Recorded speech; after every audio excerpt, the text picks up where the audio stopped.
Bendito Deus, Pai querido, Senhor da glória, nós estamos em Tua presença, Senhor, para Te louvar, bendizer o Teu nome, Te exaltar, Senhor, pela Tua bondade e compaixão.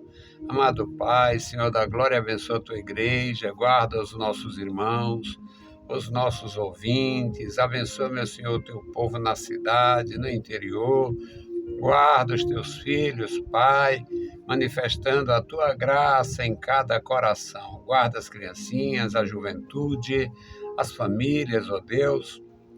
Opera na vida dos idosos, os casais sem filhos, as viúvas, os viúvos. Abençoa, meu Senhor, os órfãos e os necessitados. Socorre os aflitos, os enfermos. Dá graça, Senhor, a cada um. Suplicamos a Ti, meu Senhor, pelos nossos amados idosos que estão fragilizados, enfermos, limitados ao Senhor nas suas condições físicas, nas suas condições, meu Senhor, de visão, de audição. Ó Deus, abençoa os meus irmãos. Guarda cada um, Pai. Em nome de Jesus Cristo, nós te pedimos. Amém. Saudamos a todos com a paz de nosso Senhor Jesus Cristo. Voltamos para apresentar o programa A Voz da Igreja, programa da Escola Teológica União e Crescimento, a Unicresce. O nosso desejo, desde o princípio do nosso trabalho, foi comunicar a palavra de Deus, ajudando de alguma forma os que estão iniciando na vida cristã. Muito embora seja importantíssimo o que nós apresentamos para crentes de qualquer geração e de qualquer idade. Hoje nós vamos meditar no texto de Hebreus, capítulo 3, versículos de 1 a 6. O escritor aos Hebreus, que sempre na minha visão era o Paulo, no meu pensamento era o Paulo, e fica a discussão que já tem quase 2000 anos, por que não ter o nome? Ninguém dentre os fariseus, ninguém dentre os doutores da lei, nem um sacerdote leria qualquer coisa que tivesse identificação com o Saulo. Para eles, para o sistema, para os sacerdotes, para os fariseus, para os saduceus, para os judeus como um todo, o Saulo tinha sido um tremendo traidor. Talvez o Saulo, para eles, fosse até pior do que o Judas, em qualquer aspecto, porque tinha abandonado o farisaísmo para proclamar a mensagem de Cristo. Então, isto era suficiente para nenhum deles ler qualquer coisa que tivesse o nome de Paulo.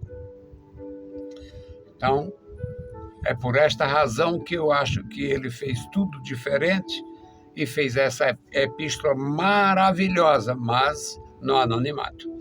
Vamos à leitura, Hebreus 3, de 1 a 6. Pelo que, irmãos santos, participantes da vocação celestial, considerai a Jesus Cristo, apóstolo e sumo sacerdote da nossa confissão, sendo fiel ao que o constituiu, como também o foi Moisés em toda a sua casa, pelo que é tido por maior glória do que Moisés.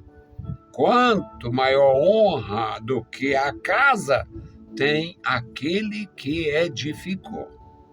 Porque toda casa é edificada por alguém, mas o que edificou todas as coisas é Deus.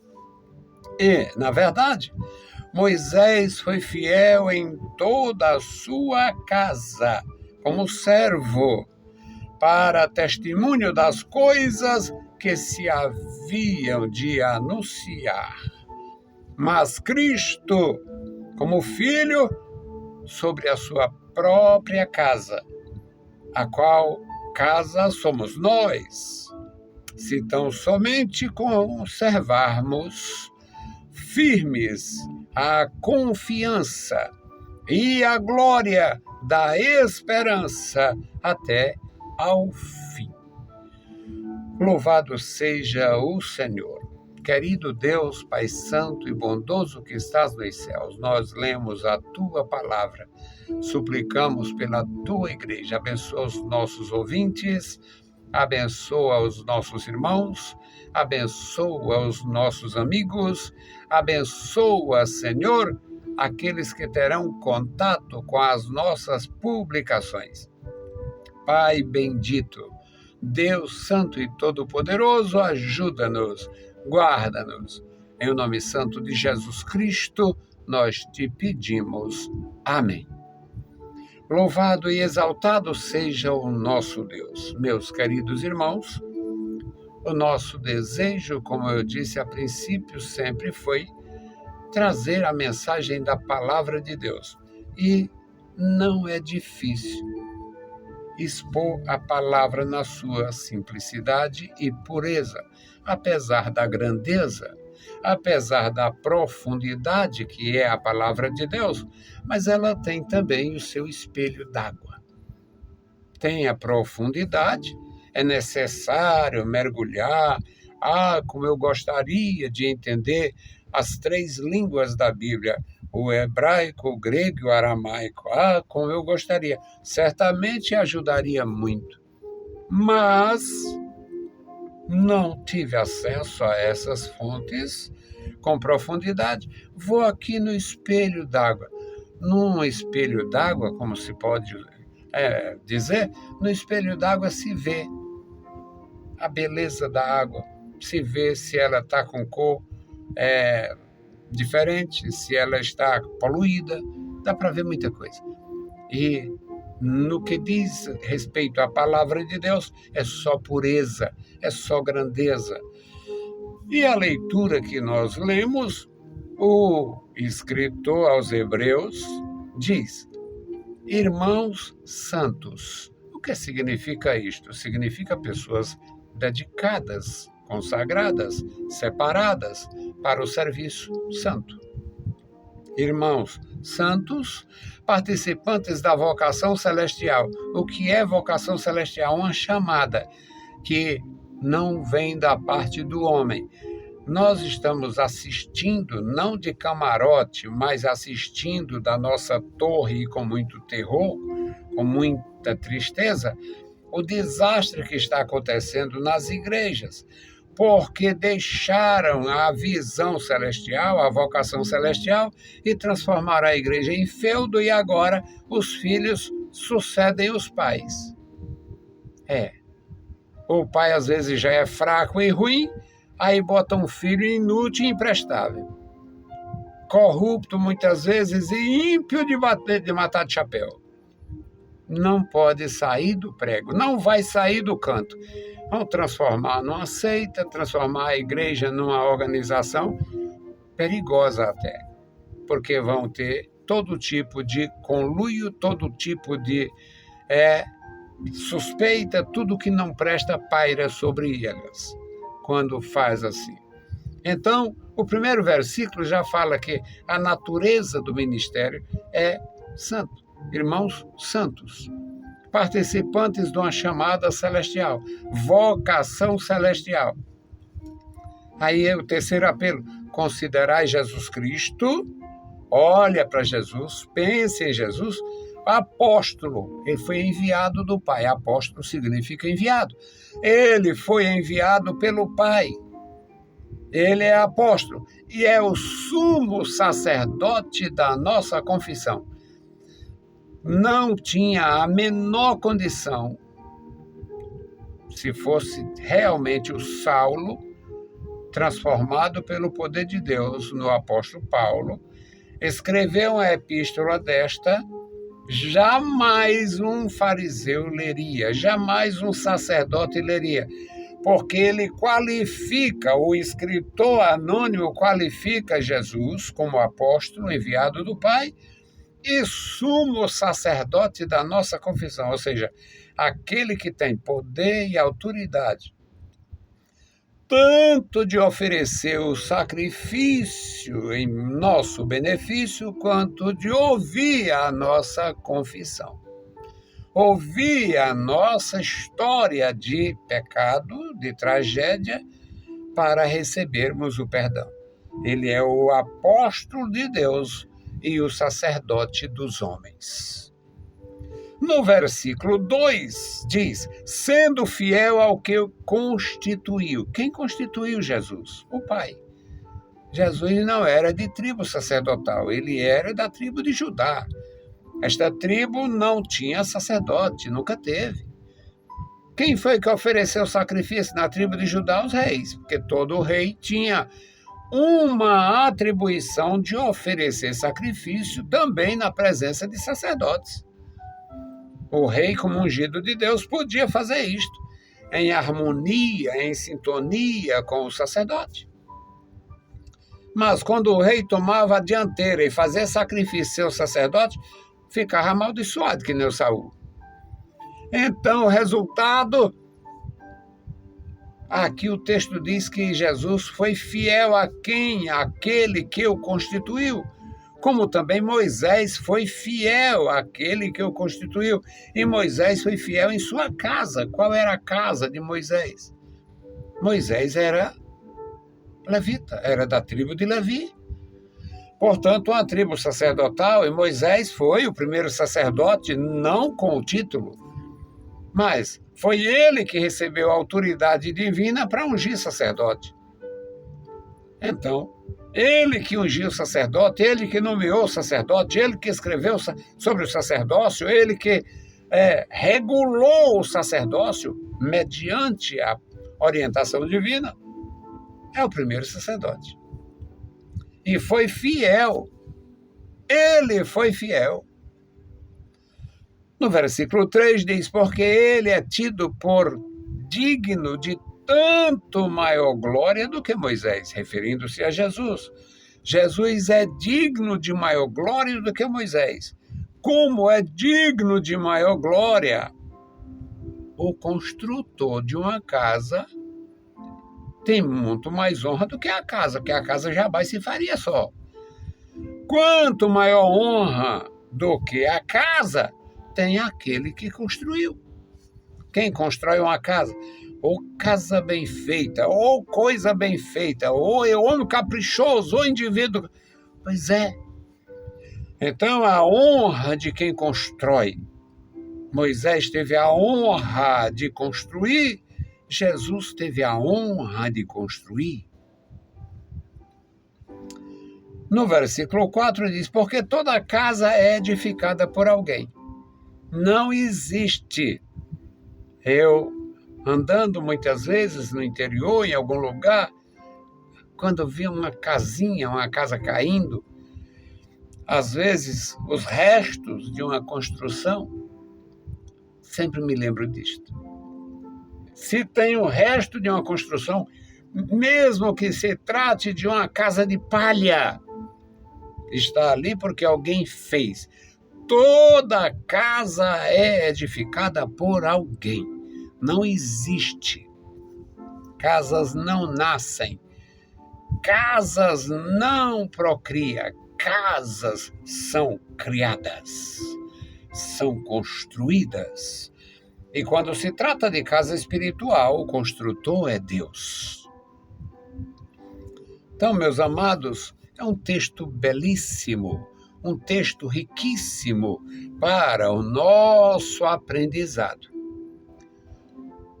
Toda casa é construída por alguém, mas o que edificou todas as coisas no universo, esse é o próprio Deus.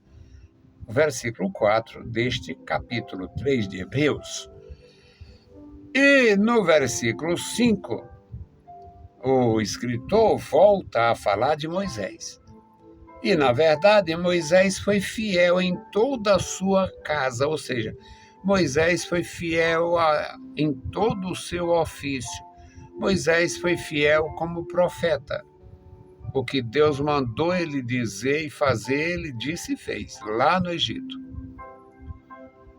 Quando ele estava no deserto, naquela perturbação com 600.000 homens, além de mulheres, idosos e crianças. Eram 600.000 homens na idade militar. Moisés foi fiel. Ele foi fiel. E, na verdade, Moisés foi fiel em toda a sua casa, em todo o seu serviço, em toda a sua missão, em todos os seus atributos. Num momento de tremenda perturbação, Deus mandou ele falar à rocha e ele feriu a rocha. E nosso Deus, mesmo sendo tão bondoso, tão misericordioso, alegou que esse seria o ponto para impedir a entrada de Moisés na terra de Canaã. Muito embora, até a negativa de Deus é uma demonstração de amor. Moisés tinha 120 anos quando faleceu, quando o Senhor o levou. E qual seria? Claro que ele estava ainda novo, disposto. Novo não, mas muito disposto. É tanto que a audiência de Deus com ele foi... Deus disse, sobe no Monte Abarim, vai lá. Aliás, Monte Nebo. Sobe aí. Velho subindo monte. Monte Nebo, monte alto. Deus, suba aí que eu quero te... Não sei se Deus aproximou a coisa, deu um par de binóculo para Moisés. Dá uma olhada para aquele lado. Ali é a terra. Mas você não vai, não. O nosso Deus, até quando nos priva de alguma coisa, é com demonstração de amor. Deus queria que Moisés descansasse. A vida de Moisés tinha sido dividida em 3 partes. Os primeiros 40 anos de Moisés foram no Egito. 5, 6, 7 anos, não se sabe, na casa dos pais, e a filha do faraó não sabia que ele era filho daquela senhora. Depois no palácio, onde foi receber o tratamento principesco. Tratamento de príncipe. Moisés poderia, se este fosse algum propósito divino, ter reinado no Egito. Mas Deus não quis. Deus não quis que o Moisés reinasse no Egito. Antes do Moisés, Deus permitiu que o José reinasse no Egito. Muito embora ele não tenha sido um faraó, mas era uma segunda pessoa do faraó. E Deus não permitiu que Moisés reinasse no Egito. Mas ele passa 40 anos no Egito. Acontece aquele incidente e ele foge, passa 40 anos em Midian. Deus o chama com 80 anos de idade e lhe dá a maior missão que um homem poderia receber. A missão de Noé foi uma missão muito grande. Construir um grande navio sem ter estaleiros. Era uma missão muito grande. Mas o período foi pequeno comparando com o tempo de Moisés. O tempo que Noé trabalhou é importante, leva-se em conta. Mas, quando ele termina a construção, quando Deus precipita as situações para o dilúvio, quando vêm as grandes precipitações, e quando ele sai da arca, é menos de um ano. É menos de um ano. Moisés foi 40 no deserto. Então, uma das missões mais profundas, depois dos 80. Era justo que Deus o fizesse descansar com 120. Mas aqui diz que ele foi fiel como servo. Ele foi servo fiel. Foi testemunha fiel. Para testemunho das coisas que seriam anunciadas e se cumpririam depois. Moisés foi fiel na condição de servo, mas o escritor, ele está frisando e visando falar do Filho de Deus. Ele diz, mas Cristo, como Filho, foi fiel sobre a sua própria casa, que somos nós.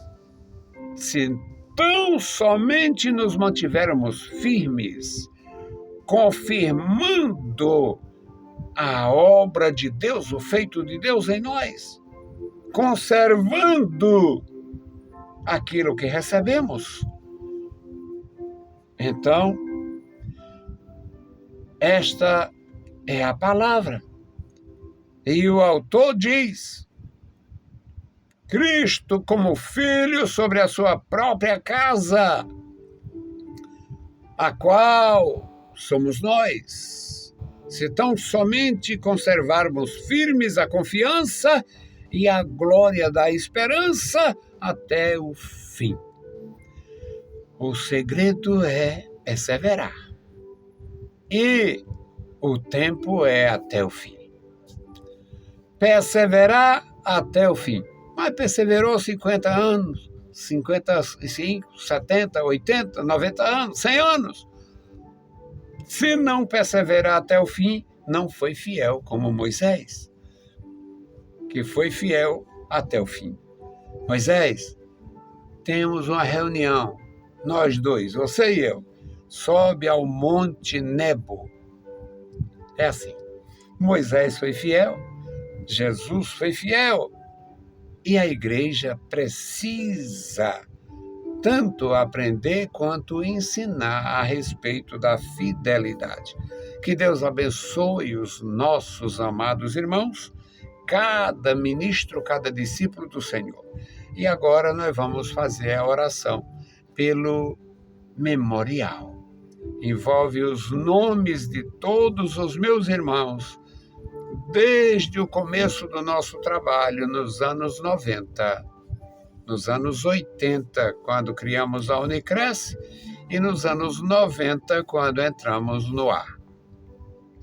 Bendito Deus, Pai Santo, Pai querido que estás nos céus, nós te louvamos. Obrigado pela vida, pela salvação, pela tua bondade, pela tua graça.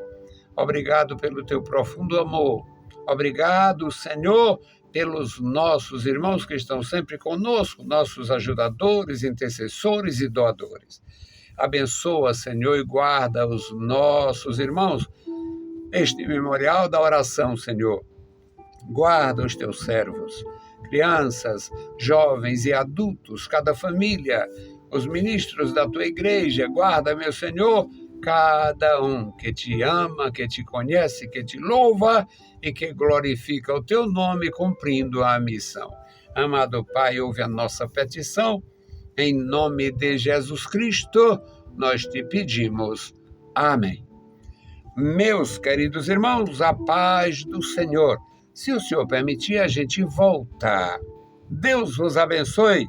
Leiam a Bíblia Sagrada e a graça de nosso Salvador repouse sobre vós. Amém.